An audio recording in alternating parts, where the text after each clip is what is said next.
inside all of us lies the ability to be a champion. What kind of champion depends upon you. Our next speaker has spent the past 30 years in management, from a small business owner to the world's largest corporate employer. He has led people in retail, manufacturing, and the legal profession. He has worked with, run with, and boxed champions from all walks of life. Is anyone here interested in learning what it takes to be a champion? Perhaps the better question is, do any of you dare to be a champion? If so, you are in the right place, as we are here today to celebrate champions. Please welcome Tim Kelley and Dare to be a Champion.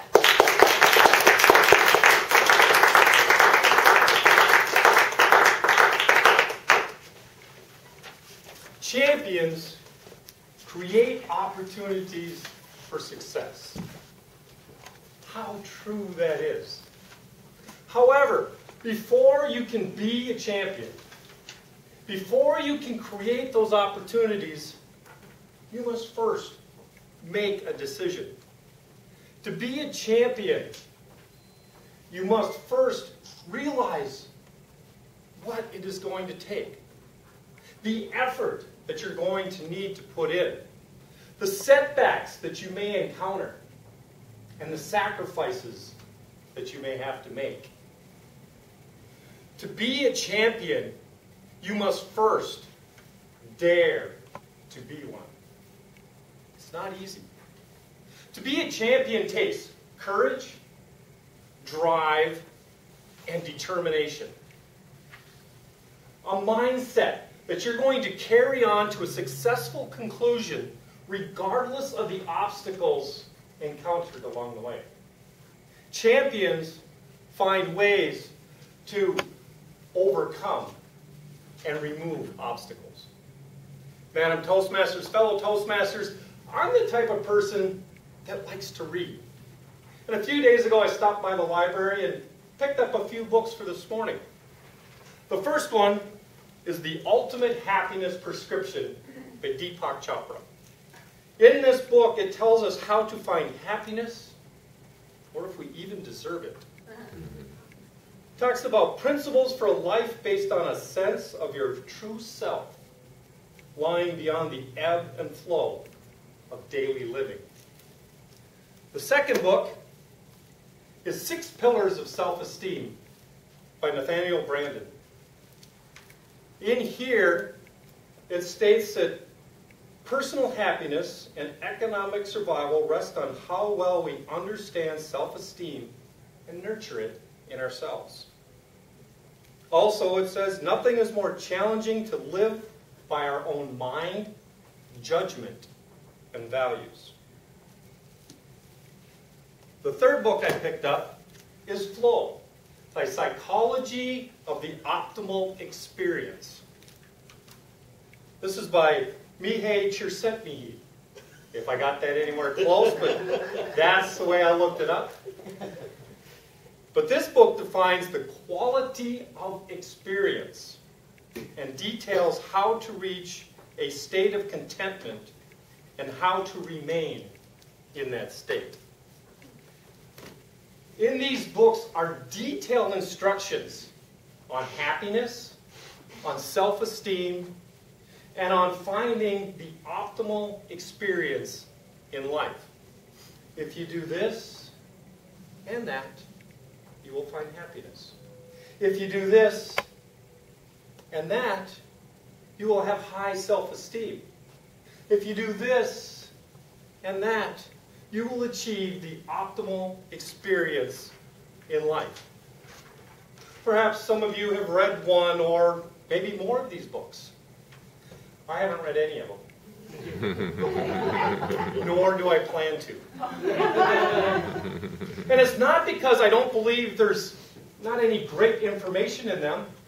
I am sure that within those pages there is some wonderful ideas.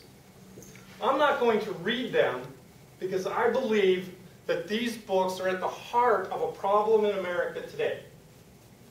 Me and I. What is in it for me? What can I get out of it? Me, I. A self-centeredness that has actually done the seemingly impossible across both political and religious lines. What has this to do with being a champion? Well, the champions I'm here to talk to you about today look at things from a different perspective. The champions I am interested in are those who dare to do things differently. The champion I am interested in being is the champion of someone or something other than myself. These champions dare to spend time making sure that someone else finds happiness. These champions dare to spend time working on someone else's self-esteem. And these champions spend time making sure someone else has the optimal experience in life. The type of champion I am talking about is a leader, a true leader. And I believe a true leader champions others. District leaders. We have a room today full of people who embrace the role of leadership. So district leaders, are you focused on those around you and how we as a district can be better? Or are you just in it for the great paycheck and the minimal commitment? Keith, do you spend countless, seemingly thankless hours on the school board because you like to see your name on the district website? Great picture, by the way. Or do you do it because you truly believe the kids in St. Paul need something better? These examples of championing something or someone do not always have to be that big, do they? You can be like Chi, who champions a 10th grader. A seemingly small thing, put in the life of that individual, that can have a lasting impact because someone believed in them. Or you can spend time, as Jane does, studying Scripture with kids, something that can have an everlasting impact in a young person's life. So what does it mean to successfully champion someone? To make a difference in their life? Well, if you're successful, it means that you have raised their aspirations to what they can become while equipping and motivating them to get there. This past fall, I had the opportunity to coach middle school cross-country runners. We had 50 kids on the team. It was a wonderful experience, but the one thing that I will remember is right at the end of the year, we had the largest meet the last day of the season.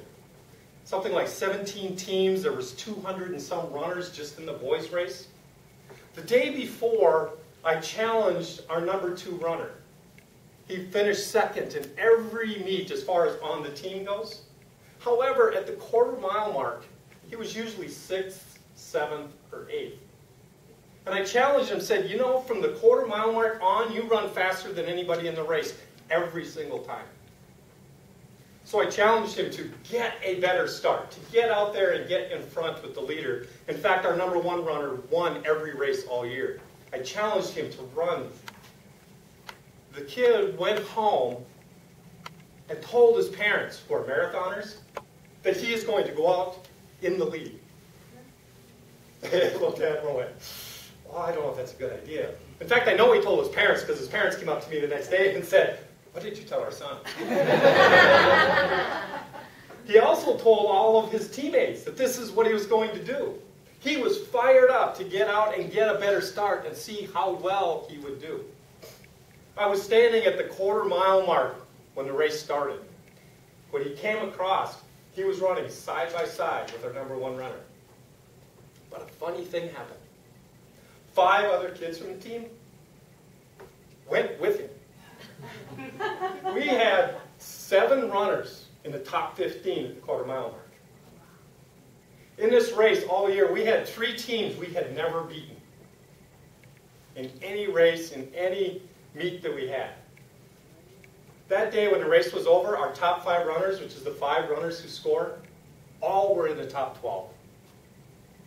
And those kids won the largest. I